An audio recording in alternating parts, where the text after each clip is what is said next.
नमस्कार। आज मैं आपको सुमाड़ी गांव के योगी जी के विषय में बताऊंगा कि उन्होंने आध्यात्म जगत में कैसे पदार्पण किया। सुमाड़ी गांव के श्री श्रीधर प्रसाद काला एक संपन्न परिवार के व्यक्ति थे। आधी उम्र सुमाड़ी में व्यतीत करने के बाद वे निकटवर्ती गांव बछेली से चढ़गांव जाने वाले रास्ते के समीप भावे नामक तोप में जमीन लेकर बस गए थे। इनके 2 पुत्र हुए। बड़े लड़के का नाम शिवी है। यह कहानी उन्हीं के आध्यात्म के पथ पर चलने की है। शिवी राजकीय महाविद्यालय गोपेश्वर में भौतिक विज्ञान के लेक्चरर थे। उसकी शादी 4 साल पहले ग्राम बछेली के श्री प्रेम वल्लभ खंडूड़ी जी की लड़की मधु से हुई थी। इनका एक लड़का है जिसे ये लोग 1988 में सुमाड़ी लाए थे। इसका नाम शंकर है। इनकी श्रीमती मधु जी भावे में रहती थी। श्री शिवी जी वर्ष 1985 की होलियों की छुट्टी में भावे आए थे। होली उन्होंने श्रीमती जी के साथ मनाई थी। छुट्टियां समाप्त हो रही थी। ये वापस गोपेश्वर जाने के लिए घर से रवाना हुए। श्रीनगर पहुंचकर उन्होंने बस बदलनी थी कि मेनका होटल के सामने इन्हें श्री प्रेम वल्लभ काला, जो शिक्षा विभाग टिहरी में लेखाकार के पद पर थे, मिले। श्री शिवी जी ने इनके चरण छुए और कहा कि मुझे आशीर्वाद दो, मैं जा रहा हूँ। श्री प्रेम वल्लभ काला ने समझा कि ये अपनी नौकरी पर जा रहा होगा। श्री शिवी जी के जीवन में एक परिवर्तन आया और ये गोपेश्वर नहीं गए। गोपेश्वर में इनका साला इन्हीं के साथ रहकर कॉलेज में पढ़ता था। जब ये वहाँ नहीं गए तो इसकी सूचना सर्वप्रथम इनके पिताजी को दी। उन्होंने जांच शुरू की। 3-4 दिन के उपरांत श्री शिवी जी के साले को एक कागज तकिए के नीचे लिखा मिला, जिस पर लिखा हुआ था कि मैं जा रहा हूँ, मेरी तलाश न करना। साले ने इस कागज को श्री श्रीधर प्रसाद जी को दिखाया।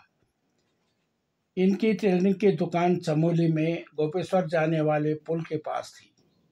इन्होंने इनके विभाग में भी सूचना दी तथा अपने परिचितों को भी बताया।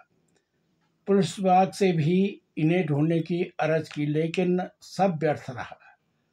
वर्ष 1988 में संयोग से श्री श्रीधर प्रसाद जी की मुलाकात एक ऐसे व्यक्ति से हुई जो दुसान का रहने वाला था।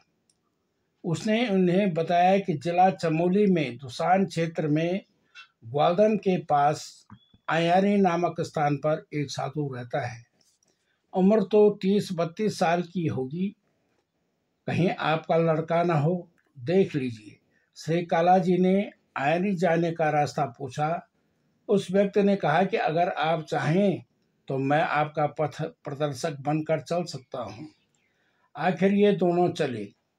आयारी नामक स्थान गढ़वाल कुमाऊं सीमा का लगा इलाका है।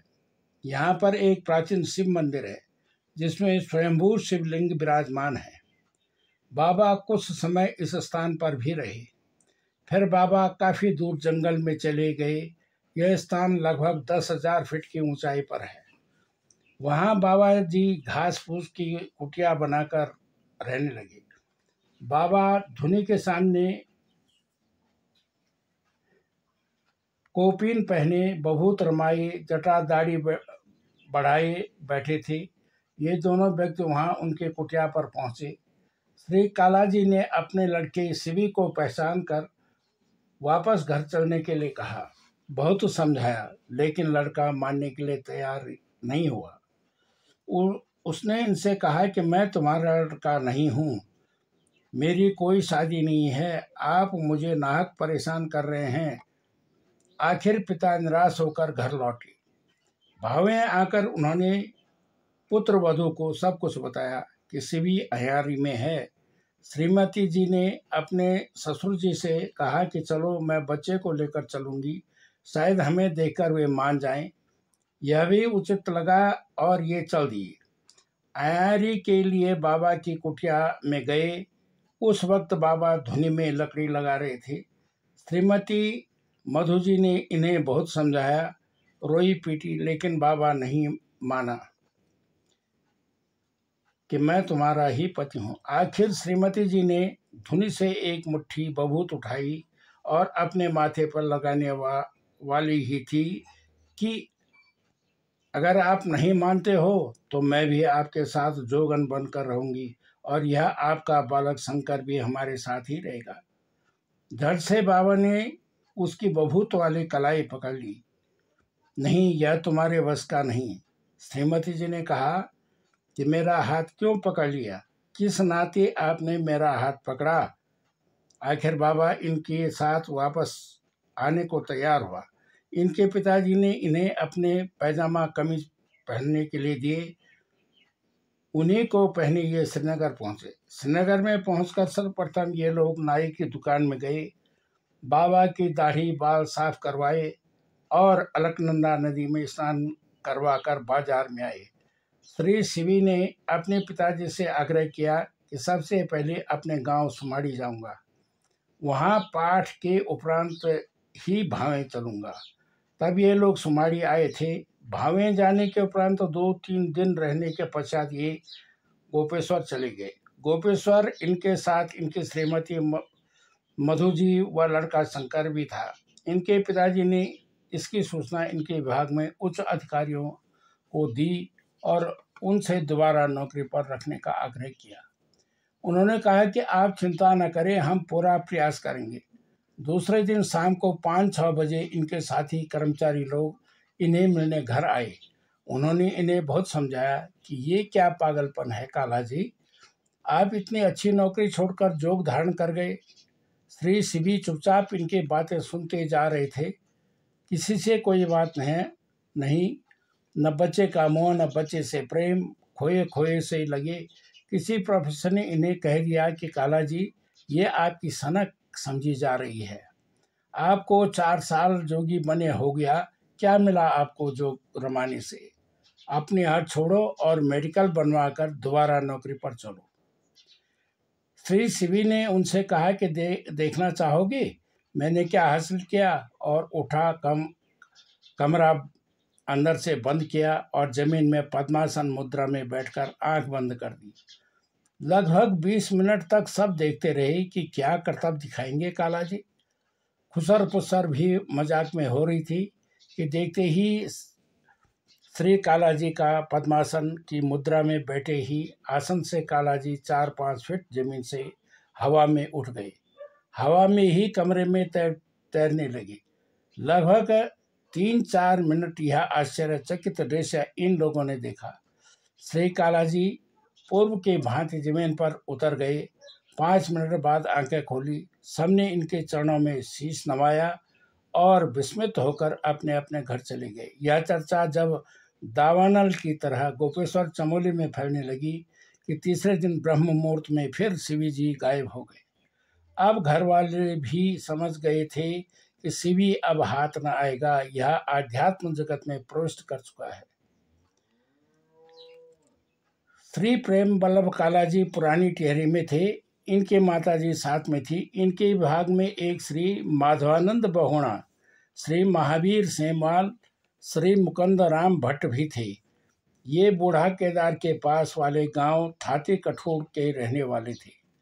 इनके हेमों से इन्होंने प्रसंगवश सुना था कि वहाँ कोई साधु है। छोटी उम्र के और हिंदी अंग्रेजी का अच्छा ज्ञान होने के साथ साथ सिद्ध पुरुष भी हैं। इन बातों से श्री प्रेम बल्लभ काला का ध्यान शिवी पर केंद्रित हो जाया करता था। एक दिन उन्होंने अपनी माता जी से कहा कि बूढ़ा केदार के दर्शनों को चलती है, शायद शिवी भी वही है। विभागीय लोगों के कहने के अनुसार तो यही लग रहा है कि शिवी ही है। दिनांक 17 जून 1991 में श्री प्रेम बल्लभ काला, इनकी माताजी साथ में बूढ़ा केदार के रहने वाले श्री महावीर सेमल, श्री माधवानंद बहुणा, श्री मुकुंदराम भट्ट यात्रा पर टिहरी से निकले। बूढ़ा केदार से 5 किलोमीटर दूर विनय खाल में गए। श्री मुकुंदराम जी भट्ट के घर विश्राम किया। दूसरे दिन 18 तारीख सुबह आगे की यात्रा उन्होंने शुरू की। यहाँ से इनके साथ श्री महावीर सेमल, श्री मुकुंदराम भट्ट तथा भट्ट जी का लड़का प्रदीप, उम्र 12 साल का, कुल 5 आदमी थे। घने जंगल के बीच खड़ी चढ़ाई लगभग 6 किलोमीटर चढ़ने के बाद इन्हें एक चाय की दुकान झोपड़ी टाइप की मिली। अपने थकान मिटाने ये लोग यहाँ पर बैठे। इन्हें भूख भी लगी थी। इन्होंने लाला से आग्रह किया कि एक एक गिलास दूध बना दो, परंतु लाला ने कहा कि दूध तो नहीं है, केवल चाय बन सकती है। अगर आपको दूध पीना है तो बाबा के यहाँ चले जाओ, वहीं सब कुछ मिल जाएगा। इन्होंने चाय पी और आगे का रास्ता तय करने लगे। रास्ते में श्री प्रेम वल्लभ जी की माता जी ने कहा कि हम शिवी के पास जा रहे हैं, कुछ सर्दी भी है। अगर शिवी जाते ही हमें एक एक गिलास दूध पिला देता तो कितना अच्छा होता। यहीं से आगे कहीं कहीं पर गौशालाएं, मरोड़े मिलते गए। दुकान से लगभग ये लोग 5 किलोमीटर दूर हटकुणे नामक जंगल में पहुंचे। यहीं पर पहाड़ की तलहटी में एक बड़ा सा घास का मैदान मिला। पहाड़ की ओर पीट करके एक कोठरी लगभग 10 गुणा 10 फीट की सीमेंट से बनी मिली, जिसका दरवाजा उत्तर दिशा की ओर था। कोई खिड़की नहीं, केवल छोटा सा दरवाजा था। दरवाजे से हल्का धुआं निकलता जा रहा था। ये लोग कमरे के दरवाजे पर गए। अंदर बाबा बैठे हैं। धुनी के पास लंबी जिड़ी हुई जटाओं के घेरे डाले, चेहरे पर चमकीली दाढ़ी, गहरे काले रंग की, शरीर पर बभूत रमाए कोपिन पहने हुए, गले में दोनों हाथों पर जटाओं में रुद्राक्ष की मालाएं बांधे, गले में लंबे लंबे माला डाले, बड़े अच्छे लग रहे थे। कमरे में 2 व्यक्ति तथा एक औरत बैठे थे। उन्होंने बाबा इशारे से समझाने का प्रयास कर रहा था। ये तीनों व्यक्ति बाबा से प्रश्न कर रहे थे। हम समझ गए थे कि बाबा का मौन चल रहा है। बाबा ने इन्हें इशारे से समझाया कि चिंता न करें, वे पश्चिम दिशा में जाकर पहली गौशाला में जाकर देखें, वहीं आपके पशु बंद कर रखे हैं। वे बाबा को प्रणाम कर चले गए। ये लोग अंदर गए। बाबा ने बैठने का इशारा किया। ये लोग बैठ गए। उन्होंने बाबा के लिए लाए हुए फल आदि सामने रखे। बाबा ने थोड़ी थोड़ी सभी चीज़ें धुनी में डाल चढ़ा दी। आसमान घिरा हुआ था, संभावना थी कि वर्षा होगी। बाबा ने सामने रखा फ्राई पैन निकाला, जिसमें लगभग आधा गिलास दूध रखा रहा होगा। उसे धुनी की आंच के ऊपर रखा और अपने कमंडल का कुछ पानी उसमें उड़ेल दिया। बाबा ने 5 गिलास निकाले, उसमें फ्राई पैन का दूध डालता गया। 5 गिलास लबालब भरे हुए, न एक चम्मच कम न एक चम्मच ज़्यादा। फ्राई पैन खाली 5 गिलास इन्हें दिए। उन्होंने पीना शुरू किया। इन्हें लगा कि नहीं कि दूध में पानी की मिलावट है। आश्चर्य हो रहा था। ये लोग लगभग कुटिया में सुबह के 11 बजे पहुंचे थे। 1-2 घंटे के बाद बाबा ने फिर उसी पैन में शेष पानी डाला। पानी कम था, लेकिन फ्राई पैन में जैसे जैसे बाबा पानी डाल रहा था कि पैन का पानी बढ़ता नजर आया। बाबा ने पानी उबालने रखा। अपने कमर में बंधी थैली, छोटे कपड़े की बटुआनुमा खोला, उससे छोटी सी कोई जड़ ली और उसे पास रखे, सिल पर बट्टे से पीसा और उसे पैन में डाल दिया। उबलने के उपरांत उन्हीं गिलासों में इन्हें पीने को दिया। पानी भी ठीक 5 गिलासों लायक। उन्होंने उस पेय को पिया। इतना स्वादिष्ट पेय था कि ये उसका स्वाद आज तक नहीं भूले। ये लोग वापस आने के लिए उठे। उन्होंने इजाज़त ली। बाबा ने अपनी कलाई की ओर देखा, इन्हें इशारा किया कि अभी 2:30 बजा है, बैठो। उन्होंने देखा कि ठीक 2:30 बज रहा है और बाबा की कलाई में कोई घड़ी नहीं है। ये कैसे जान गए? खैर, बाबा के इशारे पर ये फिर बैठ गए। इतने बाहर ओलावृष्टि होने लगी। लगभग 15 मिनट ओलावृष्टि हुई। सोच रहे थे कि अगर हम बाबा के कहने पर नहीं रुकते तो ओलावृष्टि से हमारी बुरी गत होनी थी। ओलावृष्टि बंद होने पर ये लोग उठे। बाबा ने 2 मिनट रुकने को कहा। बाबा ने 3 पुड़ियों में इनके ले जाए हुए काजू किशमिश आदि रखकर ऊपर से चिमटे से बबूत डाली पुड़िया बांधकर इनको दी। ये लोग बाबा को हाथ जोड़कर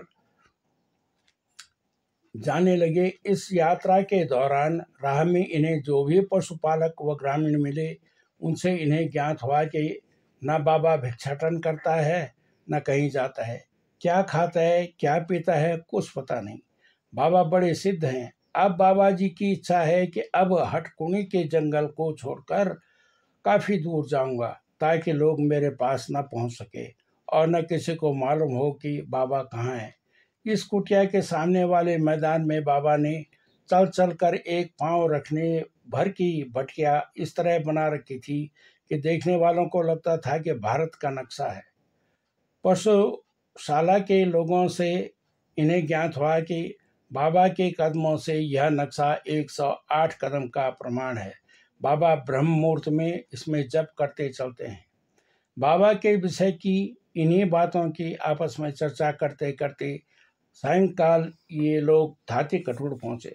वहां पर इनको पता चला कि श्री प्रेम वल्लभ जी व उनकी माता जी का रात्रि का खाना श्री राम मोहन नौटियाल जी के घर में होगा। ये लोग 8:30 बजे उनके घर में गए। वहां श्री नौटियाल जी का छोटा लड़का दिन से लगातार रोता जा रहा था। घर के लोग परेशान थे, समझ नहीं पा रहे थे कि लड़के को क्या हो गया। लड़के की स्थिति देखकर श्री प्रेम वल्लभ ने अपनी माता जी से कहा कि बाबा के दिए हुए प्रसाद में बहुत है, उसे इस लड़के के सिर पर टीका लगा दें। माता जी ने प्रसाद की पुड़िया निकाली। खोलकर आश्चर्य हुआ कि उसमें तो बाबा ने हमारे ही सामने तीनों पुड़ियों में हमारे ले जाए हुए काजू किशमिश छुआरे बादाम सेब का दाना व फूल डालकर पुड़िया हमें पकड़ाई थी। उसमें सबका सब राख में परिवर्तित हो गया। यह कैसा चमत्कार है। यह सबने जाना। उसी राख का एक टीका लड़के पर लगाया गया। राख लगते ही लड़के का रोना बंद हो गया। लड़का सामान्य हो गया। सब बाबा को मन ही मन प्रणाम कर रहे थे। यह बाबा की कैसी चमत्कारिक लीला थी।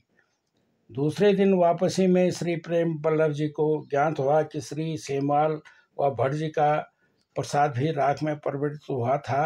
रास्ते भर तिहरी आते आते इन्हीं चमत्कारिक सिद्धियों पर चर्चा हो रही थी। अब सफर तय हुआ, पता ही न चला। कब सफर तय हुआ यह पता ही नहीं चला। आध्यात्मिक पुस्तकों में वर्णित लेखों से ज्ञात होता है कि हमारा उत्तराखंडी क्षेत्र महज तपस्वी सिद्ध महायोगी की तपोभूमि रही है, जिसमें वादियों से दूर साधु संत तपपरायण और वीतराग भाव से अपनी घास फूस की कुटिया गुफाओं में तप करते रहे हैं। इसी तपोभूमि के एक सिद्ध ने अपनी जीवनी हिमालय का योगी नामक पुस्तक में लिखा था कि 7 वर्ष की उम्र में से मैं भगोयाधारी योगियों का संग पाने का इच्छुक हो गया था। एक दिन घर बार छोड़कर घर से भाग गया और भगोया धारण कर लिया। अमीर घर का था। माँ बाप भाई बहनों ने काफ़ी खोज की, परंतु पता न लगा पाई। मैं तो जोगियों की जमात में शामिल हो गया। मेरे जीवन में क्या परिवर्तन आया कि बड़े बड़े जोगी मेरे साथ जुड़ते गए। मैंने तो अपना कोई गुरु नहीं बनाया, परंतु इन जोगियों ने मुझे गुरु बना लिया। मेरे अंदर सिद्धियां कैसी आई यह आज 84 वर्ष का होने पर भी न जान सका। इन सिद्धियों में किसी का दुख दर्द छूते ही दूर हो जाता।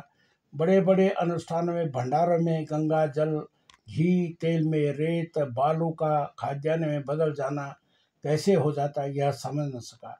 ईश्वर ही जाने, शायद इन सिद्धियों का मनुष्य के पूर्व जन्म से भी कोई संबंध रहता हो। शिवी के जीवन में भी कुछ ऐसा ही हुआ। उसके चित्त में भोग्य करणों के प्रति स्वाभाविक ही अरुचि हो गई थी। जिसके फलस्वरूप वह संन्यास आश्रम में प्रवेश कर चुका था। संन्यास का अर्थ है सम्यक त्याग, अर्थात वह यह सारे भोग सामग्रियों की अनासक्ति का त्याग और अभ्यंतर अपने माने हुए धन, धरती और पुत्रादि में अपनेपन का त्याग। ऐसा होने पर किसी प्रकार का आर्थिक या कौटुंबिक हानि लाभ होने पर हर्ष या शोक वृत्ति नहीं होती। फिर अपना स्वरूप भूलकर आत्म तत्व से साक्षात्कार हो जाता है। ऐसी स्थिति में मरने जीने की कोई समस्या नहीं रह जाती, कोई अपना पराया नहीं रहता। ऐसी स्थिति आने पर साधक के लिए कुछ भी अप्राप्य नहीं रह जाता। शिवी भी शुद्ध स्वरूप में स्थित हो चुका था, इसके लिए अप्राप्य कुछ ही नहीं। ऐसे सिद्ध बाबाओं को मन से प्रणाम करने का मन करता है। इन्हें कोटि कोटि प्रणाम।